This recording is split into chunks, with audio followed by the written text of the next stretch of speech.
Hello and welcome to our latest episode of What's on the Horizon. I'm Lori Sharonbrack and I'm here with Chris Shooker of Digital Horizons in the beautiful Experience Center here in Brainerd, Minnesota. And you are in luck because I want to talk about one of your passion projects. Can you guess? See if we know each other well enough what I'm going to ask you about?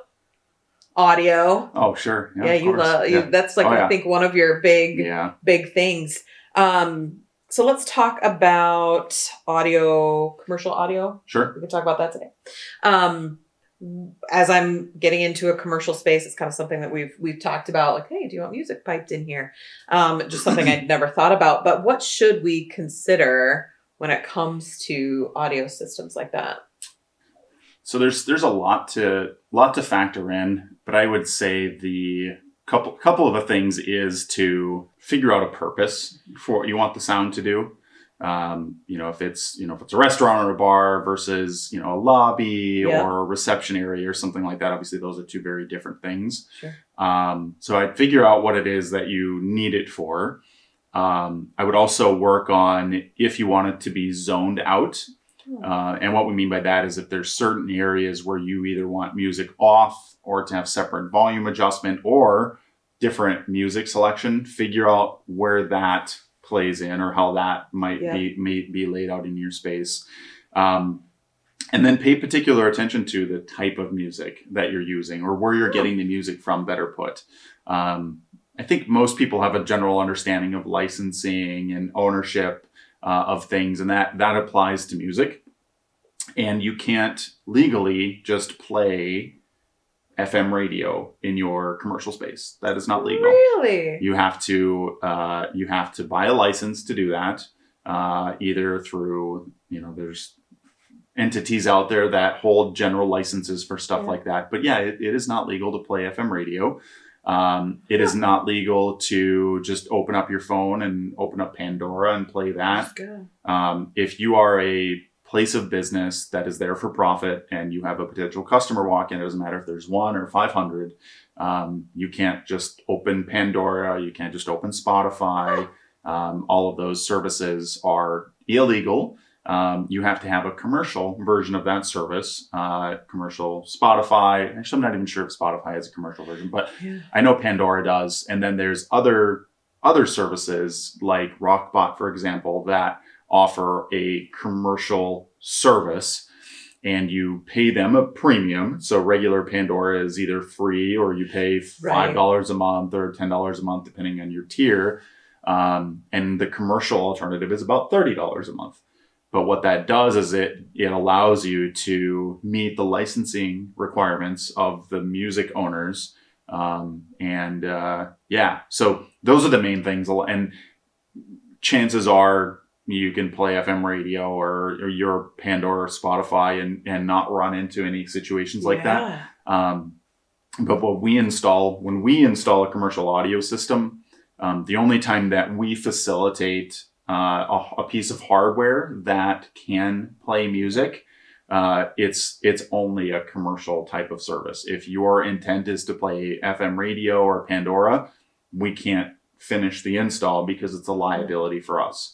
So at that point, if somebody wanted something like that, we'll facilitate everything up to the last point, and then we'll let you dictate what it is you want to listen to, and choose that. But if it's in a commercial space, then it's a thing to keep in mind. I had no idea. I can't even tell you the number of places I walk in where they're playing one of the local radio stations. Well, and the thing to keep in mind is that they're probably not paying for that license.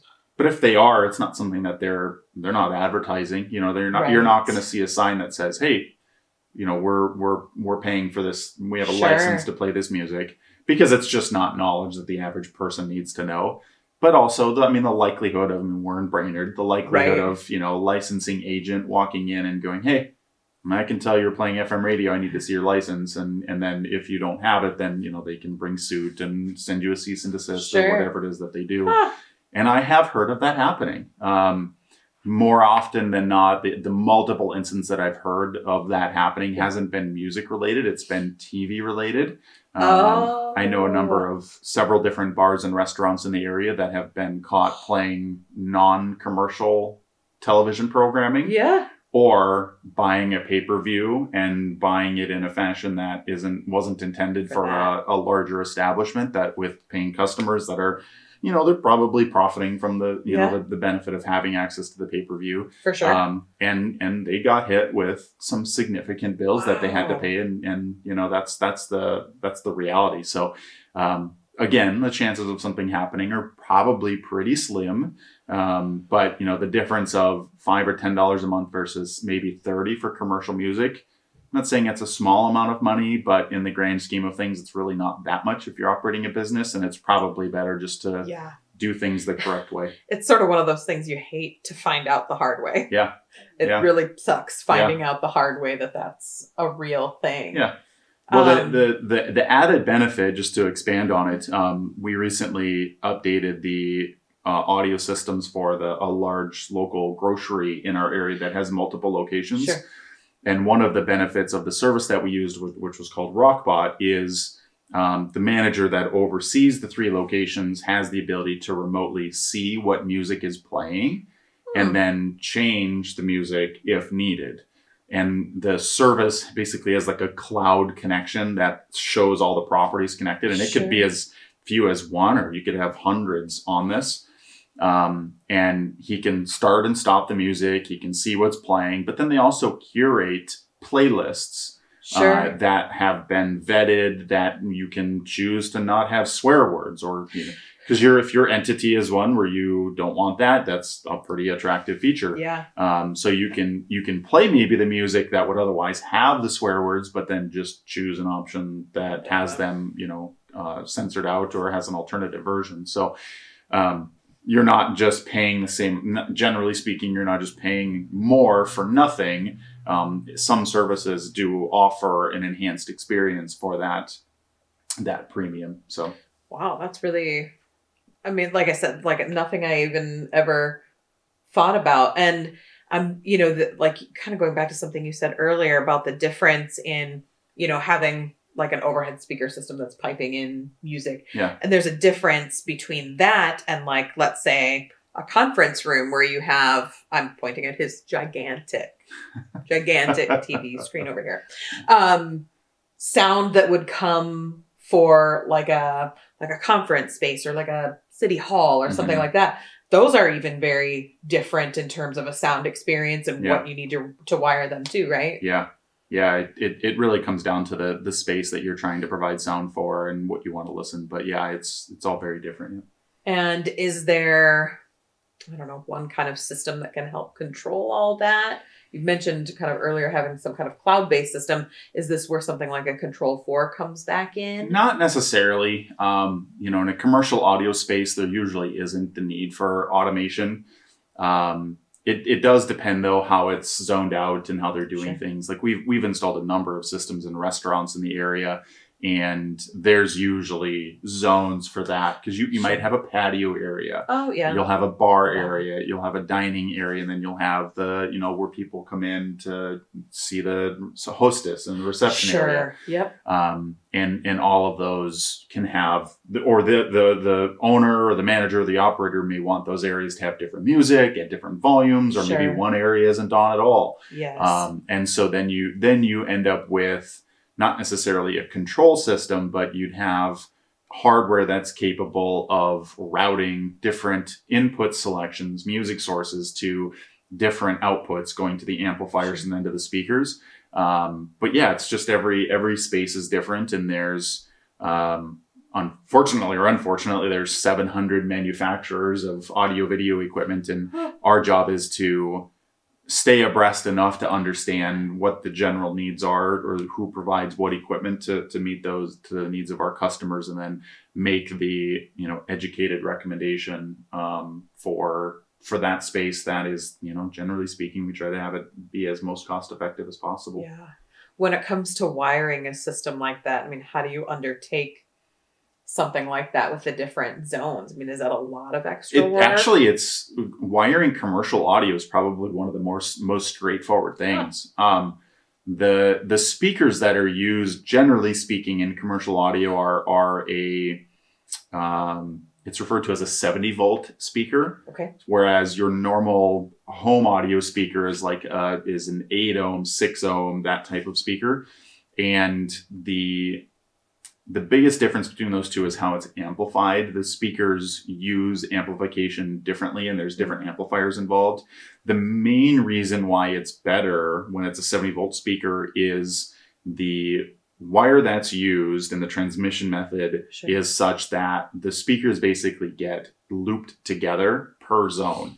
Oh. So if you had, for example, one big dining area that had 30 speakers, there's one wire that gets run back to the amplifier through all of them.